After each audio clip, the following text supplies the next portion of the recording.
Sobrang ganda ng tela, tingnan niyo makapal pati alam niyo sobrang mura lang ng short na 'to mga guys. Kung namamahalan kayo ng 280 sa labas, mas mura ko pa 'to nabili do'n. Tingnan niyo naman, oh, may tali dito, dalawang bulsa sa tigkabilang gilid, and may isang bulsa dito sa likod mga guys. Tingnan niyo kung gaano kaganda yung tela. Cotton 'yan mga guys, tapos hindi naghihimulmol. Kita niyo naman, tingnan niyo guys yung tela ng short na 'to. Alam niyo yun, 'di mo kailangang bumili ng mamahalin ng tigsi 700, 500 sa labas.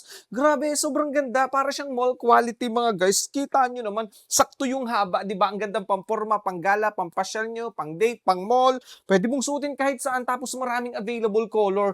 Grabe, kung mahilig kayo sa short mga guys, gugustuhan niyo yung ganitong klase ng short, 'di ba? Sobrang sulit talaga. Tapos ang mura, kaya kung gusto niyo, nako check out niyo na yan. Maraming available color and sizes. Para sa reference, size 30 yung suot ko mga guys. Tingnan niyo, saktong-sakto sa akin. Yung height ko 5'5 to 5'6, yung bigat 60 to 65 kg. Sakto yung size 30 sa akin. Oh, ang ganda. Kaya kung gusto niyo, nako check out niyo na. Wag ka na magdalawang isip pa. Sulit